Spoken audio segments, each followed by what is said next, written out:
Mungkin teman-teman tidak asing lagi dengan mesin jahit modern seperti saat ini. Mulai dari mesin jahit high speed, mesin jahit hitam, sampai mesin jahit portable yang serba otomatis. Tahukah teman-teman sekalian bahwa zaman dulu itu jarum terbuat dari batu, benang terbuat dari otot hewan, yang mana kemudian digunakan untuk menyatukan kulit hewan menjadi sebuah pakaian. Kemudian orang-orang berlomba-lomba untuk membuat mesin jahit yang dapat digunakan secara massal dengan baik.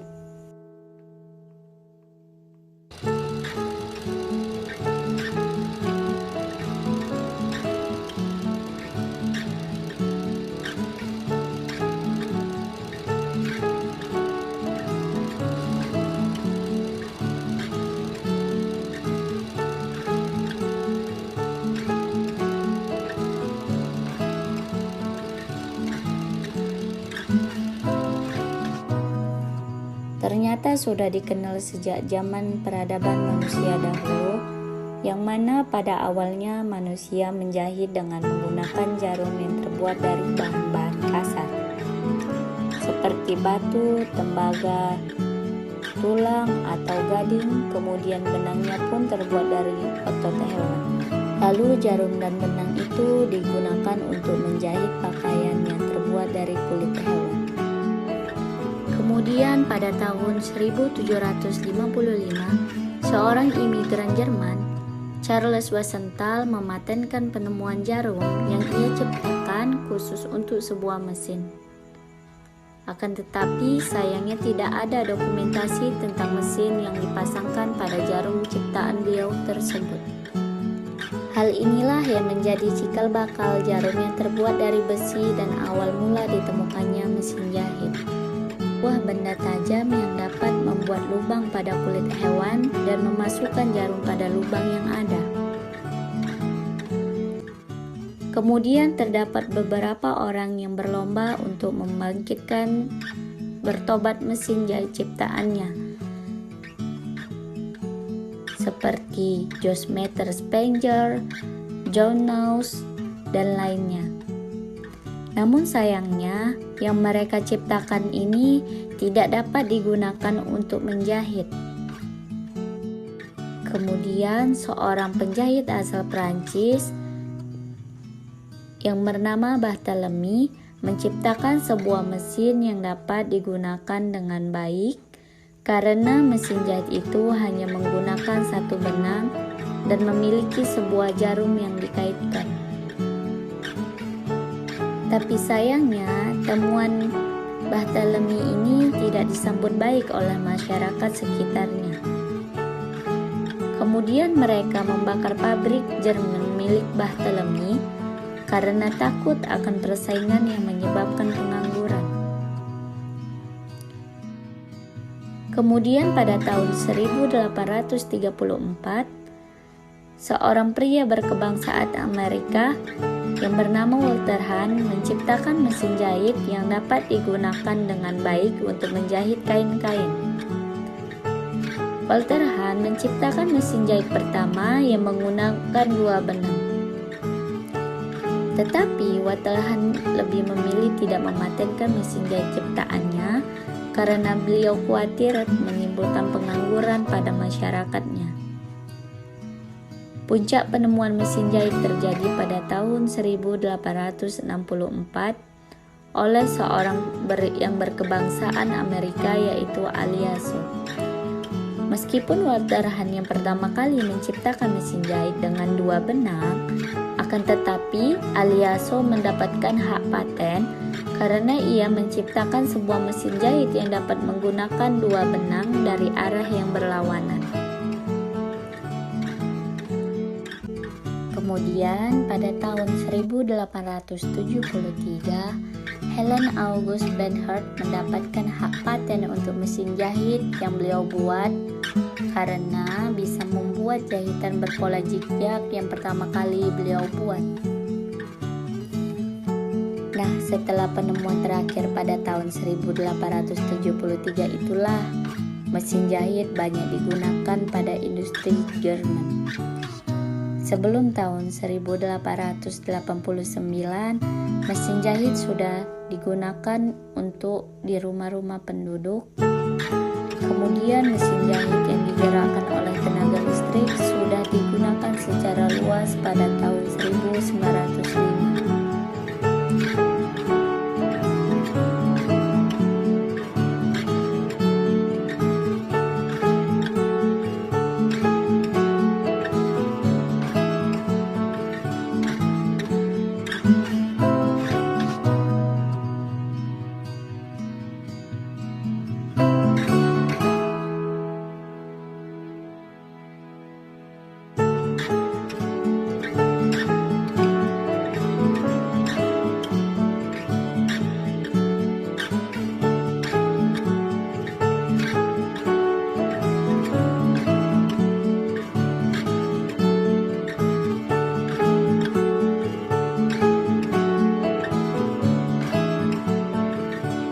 Dan saat ini perkembangan dengan adanya mesin jahit portabel yang lebih modern mempermudah para penjahit dalam melakukan kegiatannya.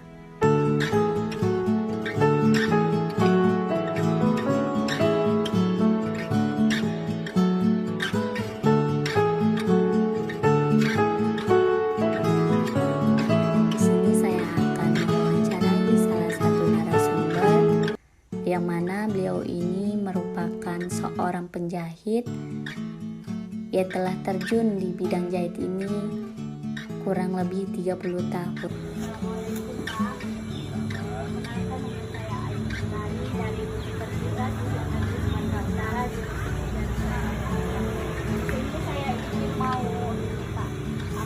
Mengenal profesi Bapak.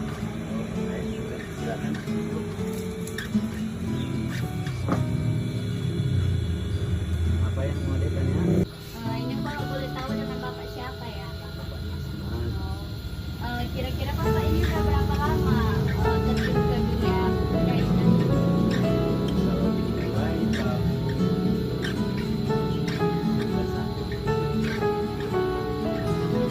terjun ke dunia penjahitan. Bapak menjahit ini sebelumnya itu karena hobi, skill, atau emang cita-cita Bapak gitu jadi penjahit? cita-cita sih enggak sih, cuman mungkin kalau nasib. Nasib menjadi tukang jahit. Sebelum pemikiran menjadi penjahit, sebelumnya Bapak ada nggak bercita-cita keinginan lain itu? Bapak punya cita-cita jadi PNS, jadi dosen, atau jadi apa gitu Pak? Mungkin kalau cita-cita sih kita itu jadi kita itu cuma karena kita tahu ada di orang tua, jadi kita ikutin aja jalan hidup kita. Jadi selama ini saya selama sekolah SMA lah tinggal sama saudara yang bekerja di tempat. Di situ ada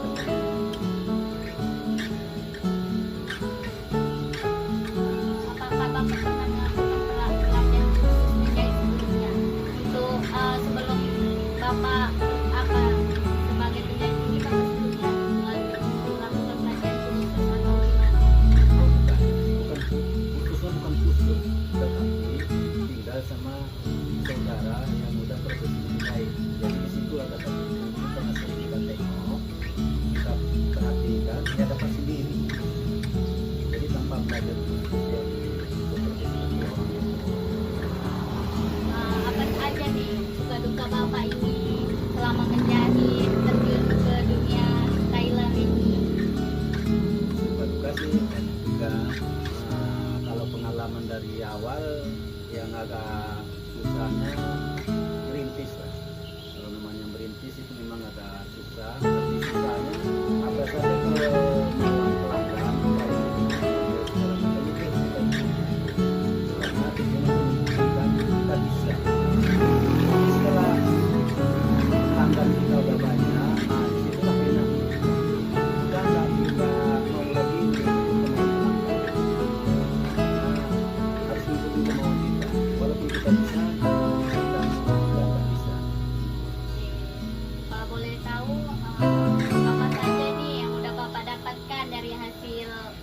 menjahit yang sudah puluhan tahun Bapak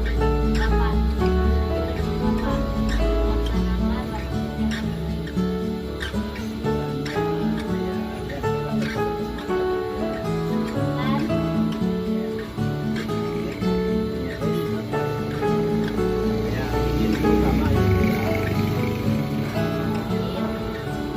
terutama setelah kita selesai ini kan kita akan buat rumah kan gitu. Ya setelah kalau dihitung mungkin sekitar 3 tahun menikah kita bisa.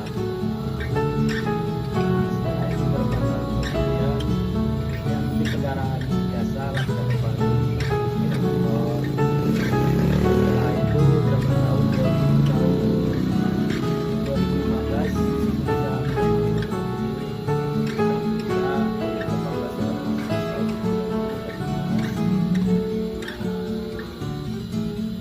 beberapa tahun kemudian di 2001-nya membuat usaha kecilan seperti rumah kos juga ada.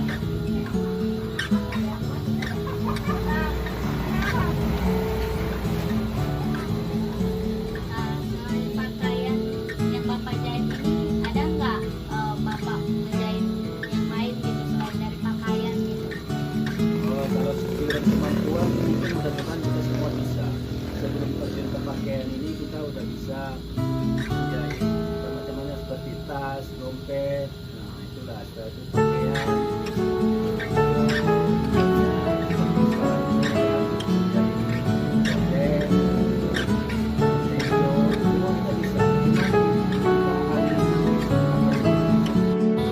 Kan Bapak bilang selama 30 tahun ini Bapak apalah udah terjun ke dunia jahit ini kan Pak. Jenis-jenis mesin apa aja gitu yang Bapak pakai selama Bapak menjahit 30 tahun ini?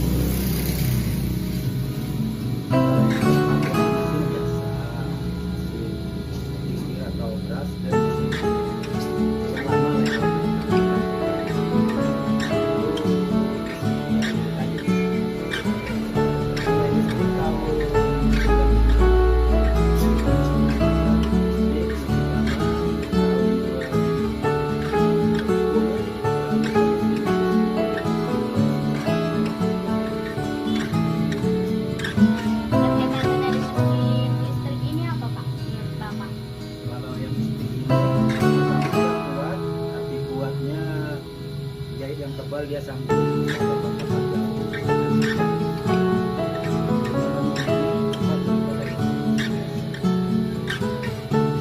Kira-kira Bapak tahu nggak nih siapa yang menjahit bendera merah putih pas hari kemerdekaan itu?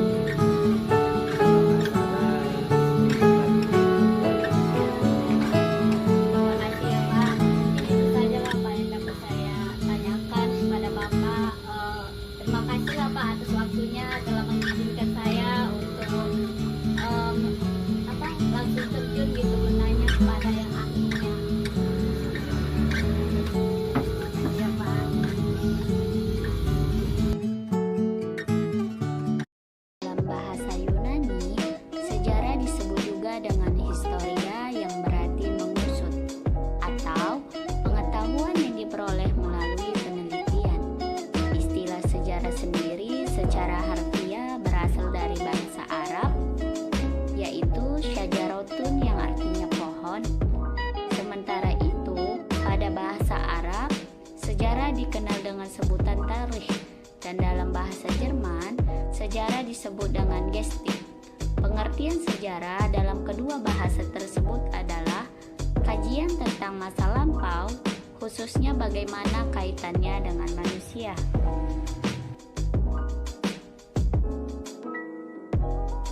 Secara etimologi, kata filsafat berasal dari bahasa Yunani, yakni secara harfiah dibaca filosofia, yang terdiri dari dua kata yaitu philen yang berarti cinta atau mengejar, dan sophia yang bermakna kebijaksanaan atau pengetahuan. Maka filosofi bermakna cinta kebijaksanaan atau mengejar pengetahuan. Secara terminologi, menurut bahasa Inggris disebut dengan filosofi yang memiliki arti cinta kepada kebijaksanaan yang mengarahkan kepada pencahariannya atau pengetahuannya tentang prinsip-prinsip elemen umum, kekuasaan, sebab, dan hukum yang dipakai sebagai menjelaskan fakta dan keberadaan.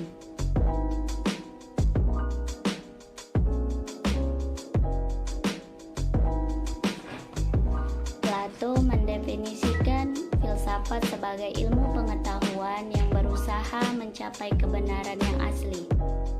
Karena kebenaran mutlak ada di tangan Tuhan atau pengetahuan tentang segala yang ada. Aristoteles mendefinisikan filsafat sebagai ilmu pengetahuan yang meliputi kebenaran yang berkaitan dengan ilmu metafisika, logika, retorika, etika, ekonomi, politik, sosial, budaya, dan estetika.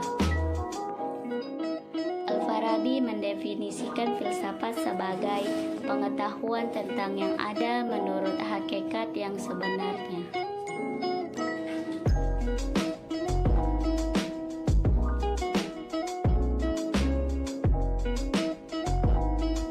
Filsafat sejarah merupakan tinjauan terhadap peristiwa-peristiwa historis yang mana secara filosofis untuk mengetahui faktor-faktor esensial yang mengendalikan perjalanan peristiwa-peristiwa historis itu, untuk kemudian mengiktisarkan hukum-hukum umum yang tetap yang mengarahkan perkembangan berbagai bangsa dan negara dalam berbagai masa dan generasi. Filsafat sejarah merupakan cabang filsafat khusus sebagaimana filsafat manusia, filsafat sosial, filsafat bahasa, filsafat seni, filsafat kebudayaan, dan yang lainnya.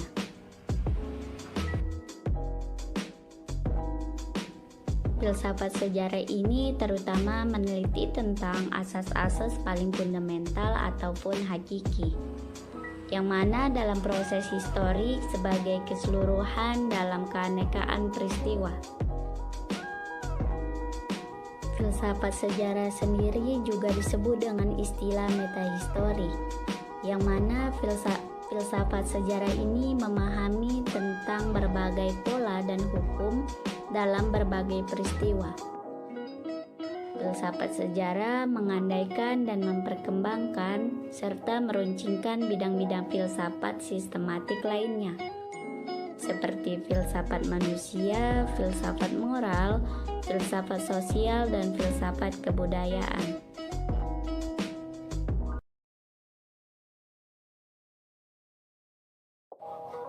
Ibnu Khaldun merupakan tokoh penting dalam peradaban Islam abad ke-14. Dalam dunia modern, ia mendapatkan berbagai gelar, mulai dari bapak sosiologi, peletak dasar filsafat sejarah, perintis ilmu ekonomi, hingga penggagas teori politik yang berlian. Adapun nama lengkapnya adalah Abdul Ar-Rahman Ibnu Khaldun. Beliau lahir di Tunisia pada tanggal 27 Mei 1332 Masehi atau 1 Ramadan 732 Hijriah, dengan nama lengkap Waliuddin Abdurrahman bin Muhammad bin Abu Bakar Muhammad bin Al-Hasan. Beliau berasal dari keluarga Arab Spanyol yang jejak keturunannya bisa ditelusuri sampai pada suku di Hadramaut, Yaman. Konsepsi Ibnu Khaldun tentang filsafat sejarah adalah al-ibror, yang berarti contoh atau pelajaran moral yang berguna. Kata itu pula yang kemudian digunakan Ibnu Khaldun sebagai judul buku, yang di dalamnya ia menuliskan seluruh pikirannya tentang sejarah. Secara terminologis, al-ibror dalam pengertian seluruh bahasa Semit berarti melalui, melampaui, menyeberang, atau melanggar perbatasan. Kelompok Sufi menggunakan kata itu sebagai alat untuk mengembangkan dunia batin mereka, dalam pengertian untuk melukiskan fungsi spiritual dari semua ungkapan mistik yang lebih jauh. Untuk mengetahui posisi sejarah dalam teori Ibnu Khaldun, penting dipahami definisi sejarah yang diberikannya. Ibnu Khaldun melihat dua sisi dalam bangunan sejarah, yaitu sisi luar dan sisi dalam. Dari sisi luar, sejarah tak lebih dari rekaman siklus periode dan kekuasaan masa lampau. Tetapi jika dilihat secara lebih mendalam, sejarah merupakan penalaran kritis dan usaha cermat untuk mencari kebenaran. Sejarah merupakan penjelasan cerdas tentang sebab-sebab dan asal-usul segala sesuatu. Ia merupakan pengetahuan mendalam tentang bagaimana dan mengapa suatu peristiwa itu terjadi.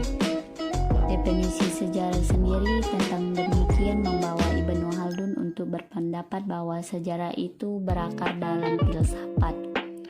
Oleh karena itu, ia pantas dipandang sebagai bagian dari filsafat itu sendiri. Dengan bertautan sejarah pada filsafat, Ibnu Khaldun ingin mengatakan bahwa sejarah memberikan kekuatan inspiratif dan intuitif kepada filsafat. Pada pihak lain, filsafat menawarkan kekuatan logis kepada sejarah. Dengan aset logika kritis, seorang sejarawan akan mampu menyaring dan mengkritik sumber sejarah, baik tulisan maupun lisan, sebelum ia sampai pada proses penyajian final dari penyelidikannya. Pandangan inilah yang membawa Ibnu Khaldun merumuskan 7 kritik dalam historiografi yang digunakan dalam penulisan sejarah, sebagai cerminan dari sikap kesejarawannya yang cermat.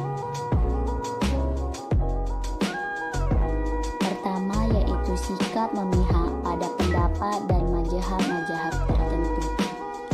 Apabila pikiran dalam keadaan netral, setiap orang biasanya ketika menerima suatu keterangan akan menyelidiki dan menimbang-nimbangnya terlebih dahulu sampai ia dapat menyerpi kebenaran dan ketidakbenarannya.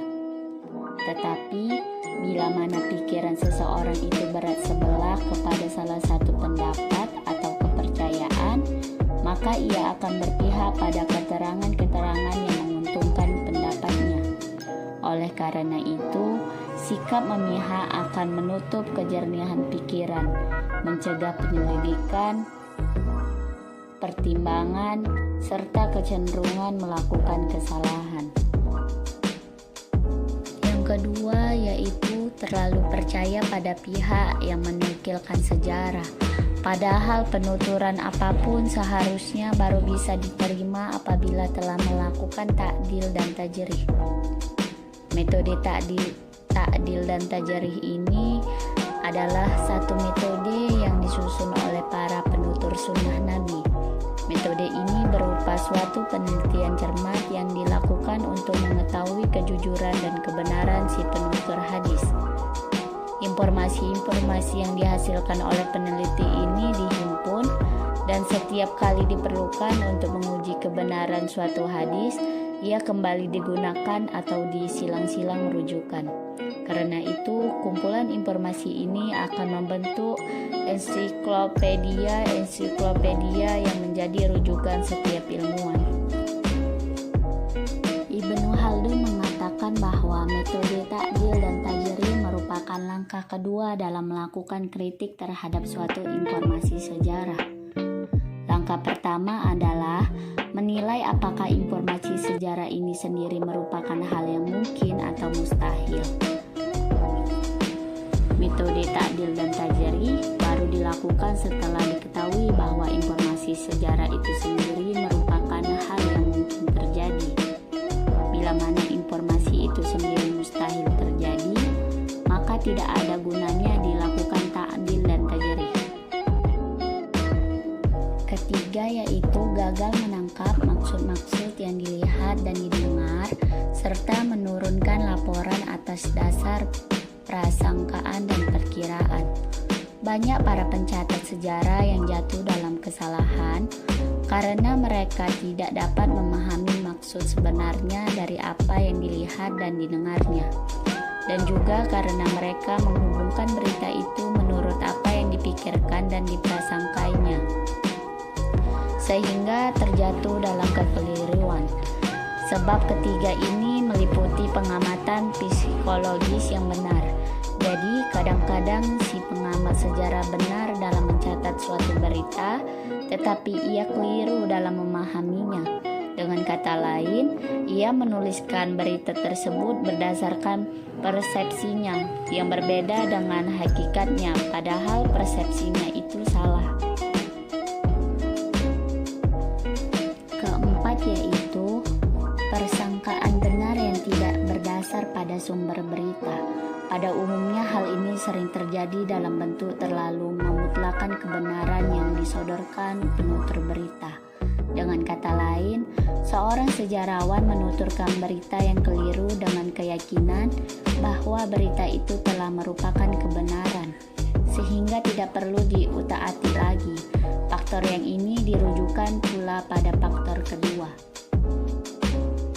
Kelima yaitu kelemahan dalam mencocokkan keadaan dengan kejadian yang sebenarnya.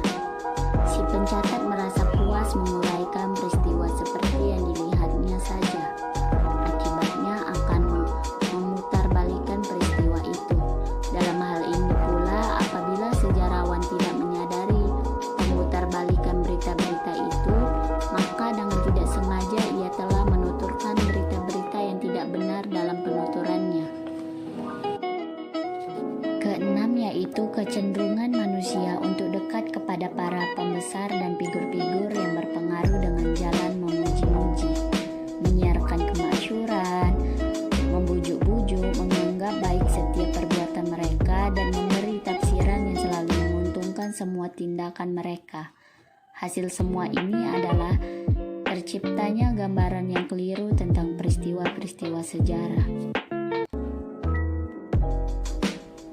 Ketujuh yaitu ketidaktahuan tentang hukum-hukum watak dan perubahan masyarakat. Padahal segala sesuatu baik benda maupun perbuatan tunduk kepada hukum watak dan hukum perubahan.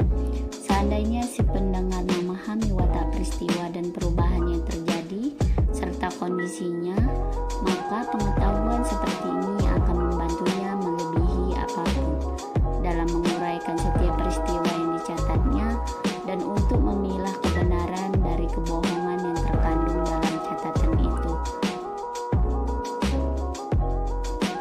Sebagai seorang filosof sejarah, Ibnu Khaldun mengatakan bahwa pertautan sejarah pada filsafat mengantarkannya pada pengertian yang sederhana bahwa filsafat sejarah adalah tinjauan terhadap peristiwa-peristiwa historis secara filosofis untuk mengetahui faktor-faktor esensial yang mengendalikan peristiwa historis itu. Kemudian mengiktisarkan hukum-hukum umum yang tetap yang mengarahkan perkembangan berbagai bangsa dan negara dalam berbagai masa dan generasi.